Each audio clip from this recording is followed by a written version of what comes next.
Pois é, pessoal, agora eu quero dar uma dica muito importante para você que pensa em construir ou reformar. A Casa Ferdal é o melhor lugar. Lá você encontra tudo para a sua obra, seja reforma ou construção. Temos todos os tipos de materiais elétricos, hidráulicos e brutos. Tudo da melhor qualidade, claro, sempre com os menores preços. Um atendimento diferenciado. Então, construir ou reformar é na Casa Ferdal. Estamos localizados na Avenida Senador José Carlos Pereira Pinto, número 851, Guarulhos. Telefone 2739-4936. E para você ficar por dentro sobre todas as novidades e promoções da Casa Ferdal, você tem que adicionar o perfil deles no Facebook. Está Casa Ferdal ou curtir a página Casa Ferdal LTDA. Construir ou reformar? Casa Ferdal. Há mais de 19 anos na sua construção. E agora, roda a vinheta e bora para a entrevista.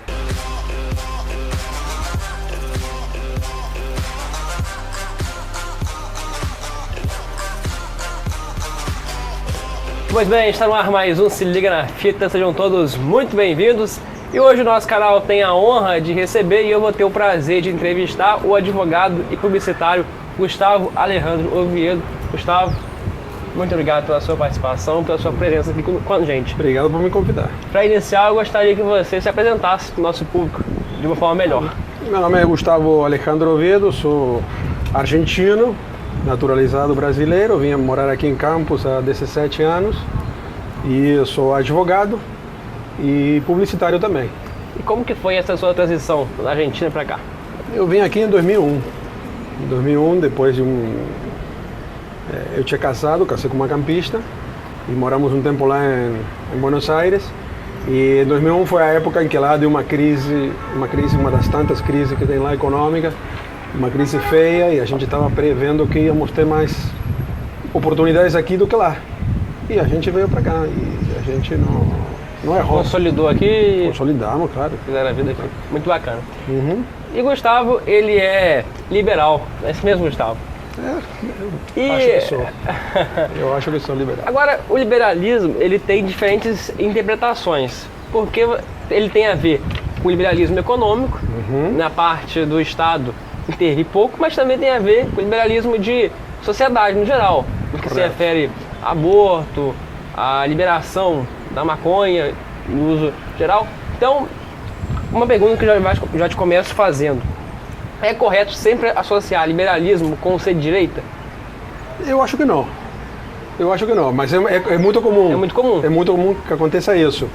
Mas é por isso que você falou. Existe essa associação do liberal com o liberal aquele que defende o aspecto econômico, o liberalismo econômico.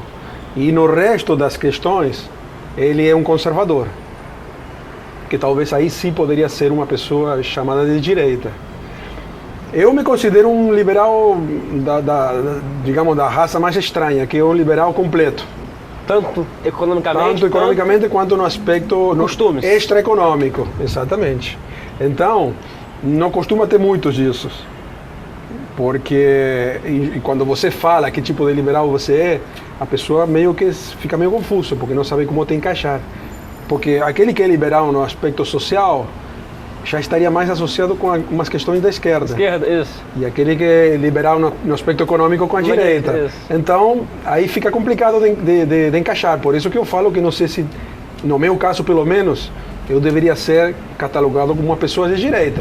Mas quem quer me botar como direita, como esquerda... E você se considera de quê? Direita, esquerda ou centro? Pois é, acho que tem algumas coisas que eu me considero de direita. Já outras, como essa que falamos, como você até falou, aborto, legalização das drogas, eu me considero mais de esquerda, mais liberal mesmo. Eu acho que um liberal tem que dar prioridade, ou tem que enaltecer a liberdade individual, que é justamente isso, o preceito liberal. A possibilidade de que cada um possa decidir o que fazer com sua vida. Entendeu? E nesses tópicos, no aborto, drogas, enfim, casamento gay.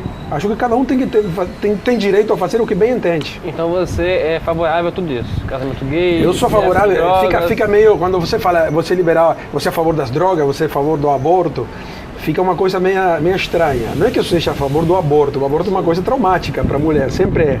E as drogas é uma coisa que também não faz bem à saúde. Sim. Então não é que a gente seja a favor disso. A gente é a favor de que a pessoa que quer se drogar, ou a pessoa que precisa abortar por umas determinadas circunstâncias, o possa fazer sem necessidade de fazer como acontece hoje, que o cara tem que recorrer à clandestinidade para fazer essas coisas, porque não se pode negar que tem muita mulher que aborta e tem muita gente que se droga. Por mais que o governo tente... Por mais que o governo tente proibir. Debaixo dos... Então, é uma guerra perdida, em ambos casos. Com outra consequência, que essa proibição gera violência, gera mortes indevidas, mortes decorrentes da má praxe, no caso do aborto. Enfim, há uma outra série de questões, é como que o problema fica pior, pelo fato da proibição. Entendeu? Então, eu acho que liberal é não apenas respeitar a decisão de cada pessoa, como também minimizar o problema. Mas você já é quase um brasileiro completo, né? Já está aqui... Sim, no sotaque não, é que eu ainda me revelo estrangeiro. Mas, Gustavo, você considera que o nosso país esteja preparado para lidar com aborto legalizado totalmente, a droga legalizada totalmente? Você acha que o Brasil ele tem estrutura hoje para lidar com isso? Eu não sei se realmente se está preparado ou não, não sei. Obviamente que isso aí só pode ser aprovado quando a maior parte da sociedade esteja de acordo. Você não pode impor isso.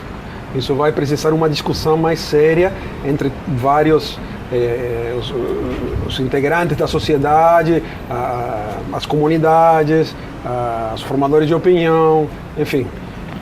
E ser discutido onde tem que ser discutido, que é no parlamento, entendeu? E talvez, se for necessário, fazer algum tipo de plebiscito.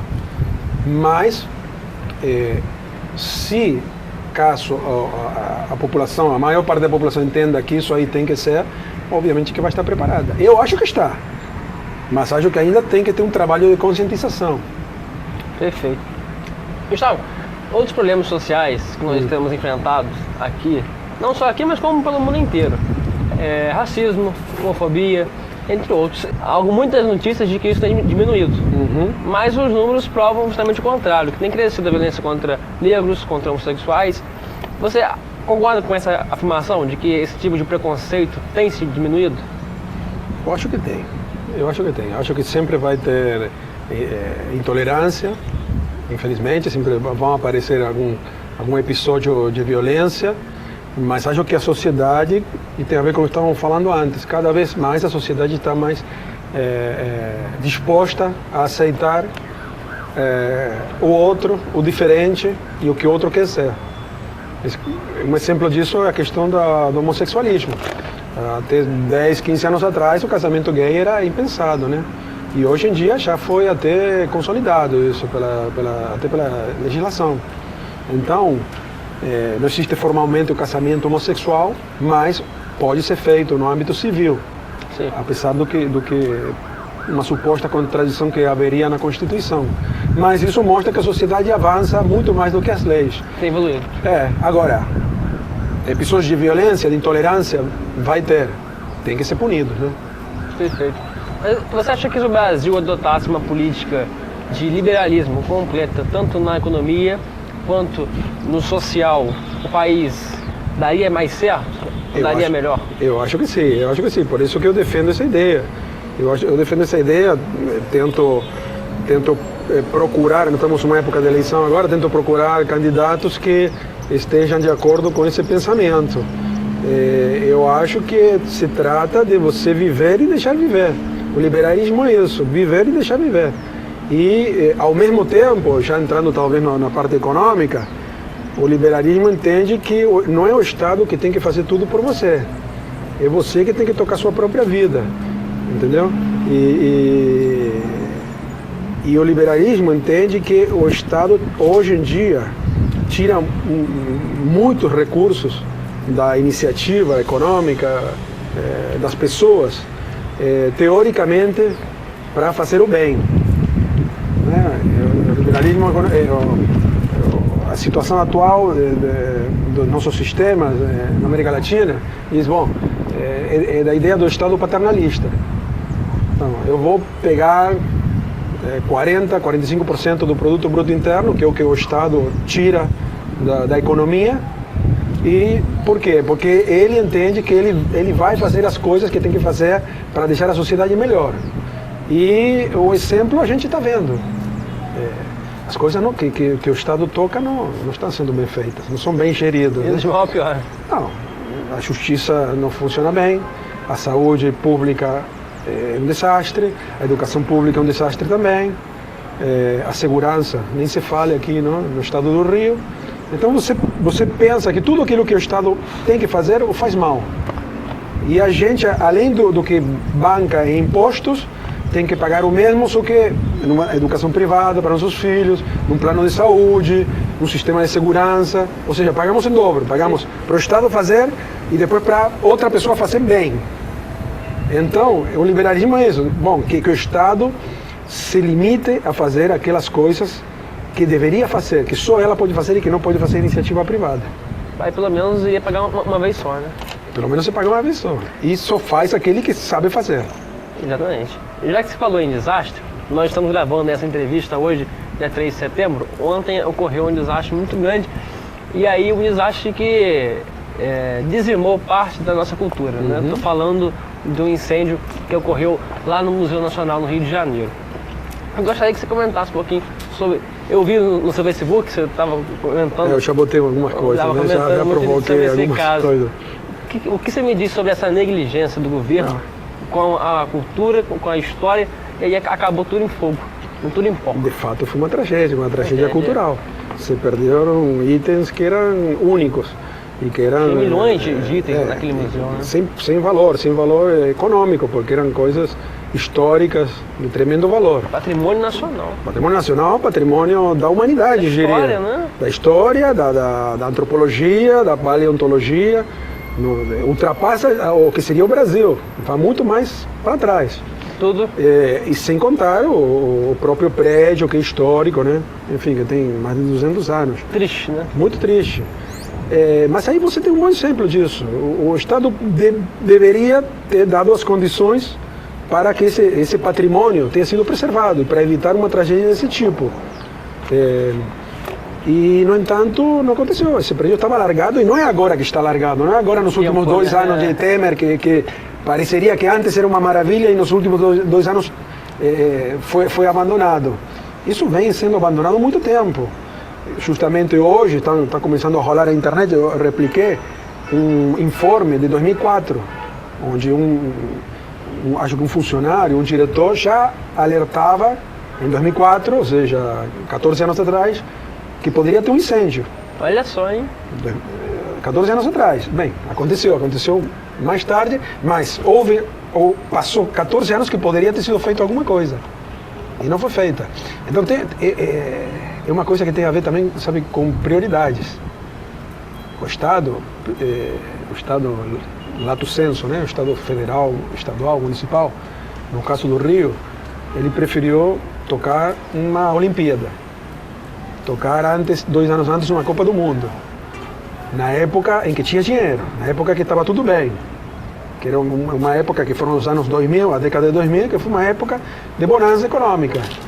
Vacas gordas, por que não se fez nada? E nessa época se gastou com as Olimpíadas 42 bilhões. Gastaram o município do Rio, o estado do Rio e o governo federal. 42 milhões. O que o museu pedia era 500, o custo de manutenção era 500 mil reais por ano.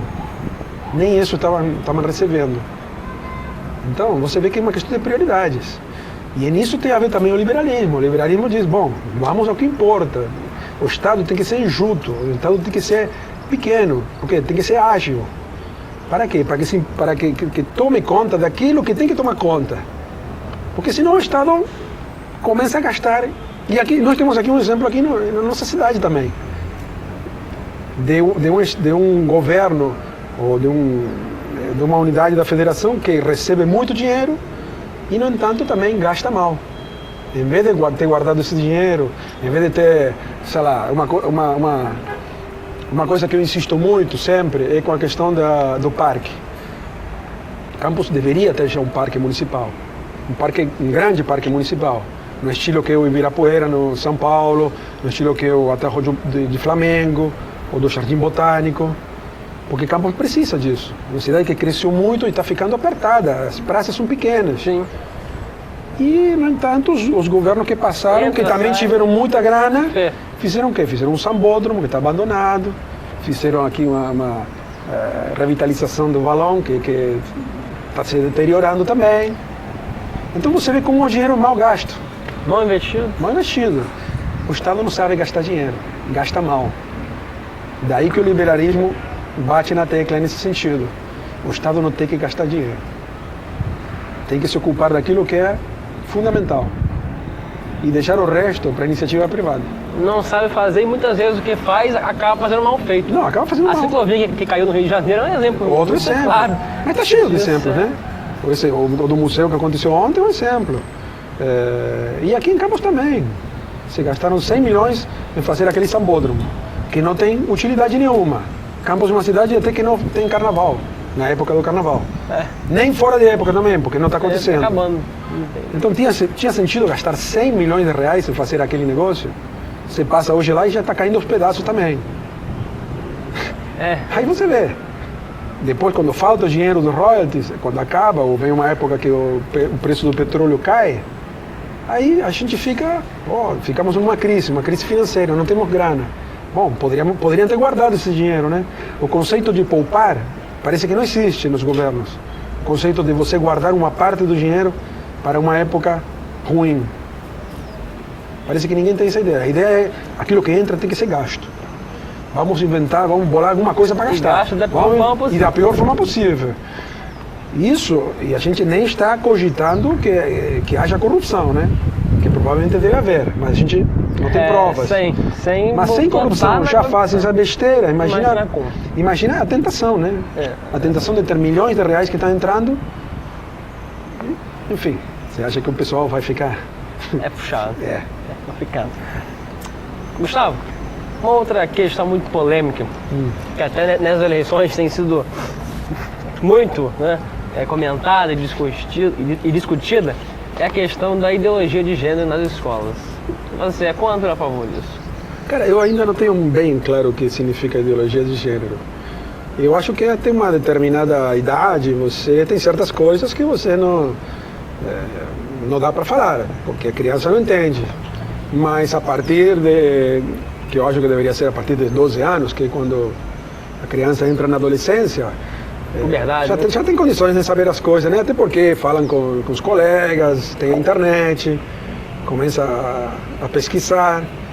Então acho que a partir de uma certa idade, que poderia ser 12 anos, já a criança tem condições de que seja explicado tudo com bastante maturidade. Não é boba, a criança não é boba, acho que dá para entender as coisas e acho que a criança não vai virar homossexual porque expliquem a ela o que é ser gay e o que é ser heterossexual. Mas a polêmica maior é a questão da possível distribuição nas escolas para as crianças isso aí menores. já se mostrou, isso aí já se mostrou que não acontece, né? Já foi desmentido isso pelo que o candidato Bolsonaro falou semana passada, aquele livro que ele mostrou, já se viu que não estava sendo realizado, esse livro não estava sendo distribuído.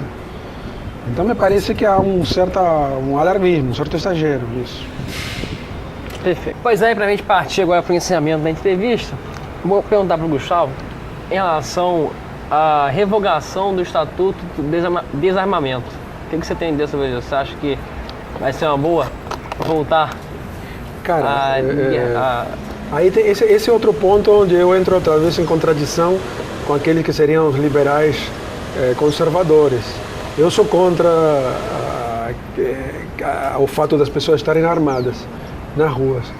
Porque imagina só, se aqui em um cruzamento de trânsito, quando tem algum tipo de altercado, a coisa parte para a violência, imagina se as pessoas estivessem armadas, né?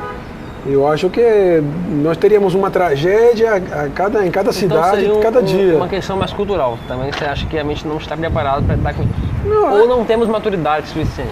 Eu acho que esse clamor pelo fato das pessoas estarem armadas é um clamor pela insegurança. Sim. As pessoas estão realmente, e com muita razão, estão cansadas da insegurança, que está demais, está fora de controle. Só que eu acho que o fato de estarem armados não vai resolver. Que você pensa o seguinte, os bandidos no Rio e em algumas comunidades aqui andam de fuzil. A pessoa não vai andar de fuzil, não vai ter um fuzil no carro. No máximo que vai ter vai ser uma pistola. Você acha que você pode estar em igualdade de confronto com uma pessoa que está com fuzil? Claro que não, né?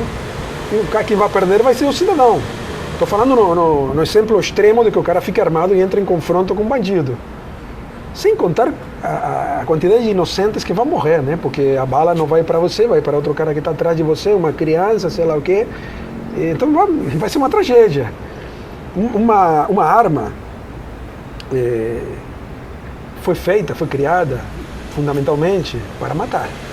A função primeira da arma é essa. Então, eu não sou a favor de que exista uma coisa que foi feita para matar. Alguém poderia perguntar, mas você acabou de falar que você era a favor da legalização das drogas. Pois é, mas as drogas, quem consome, o faz por sua própria conta e risco, ou deveria ser assim. E ele não faz para se matar. Acho que a pessoa que se droga o faz para se sentir bem, ciente ou não de que vai ter um efeito colateral, né? Agora, uma arma não. Uma arma, quem usa arma, usa para quê? Para ferir ou matar uma pessoa. Então você não pode ser a favor, você não pode colocar na mesma igualdade, vamos dizer, filosófica, uma arma do que, sei lá, um baseado, ou álcool, ou cigarro. Não é a mesma coisa. Então eu espero que se entenda essa diferença. Por isso que eu sou contra. E nesse sentido, sim, sou contra o porte de armas indiscriminado para a população. Ótimo.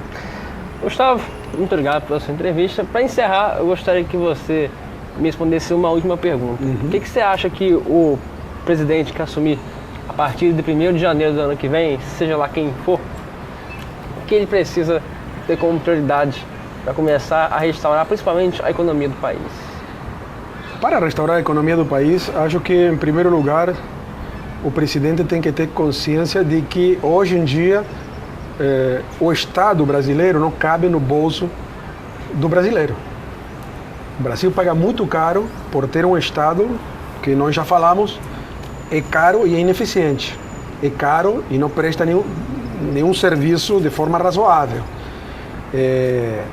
E a quantidade de impostos que o Estado impõe aos brasileiros faz com que a atividade econômica, o empreendedorismo, a vontade de ir para frente que tem o brasileiro, fique impedida, fique estagnada. O brasileiro às vezes quer empreender, quer, como todo mundo, quer prosperar.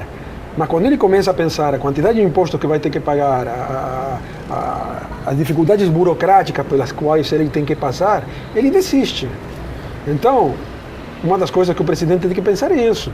Como reduzir o Estado para que ele caiba no bolso do brasileiro e não seja um empecilho para o progresso do brasileiro. Ao contrário, seja um parceiro dos brasileiros e que ajude a alavancar o progresso econômico do país.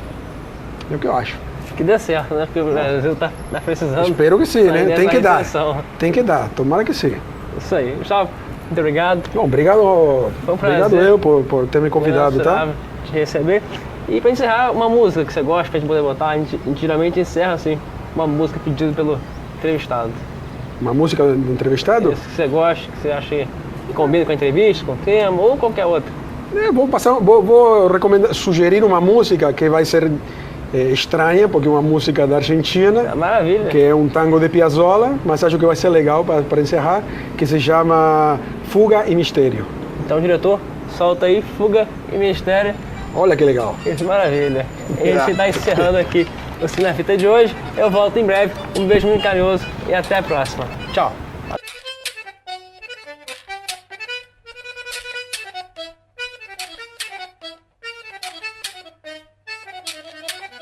Thank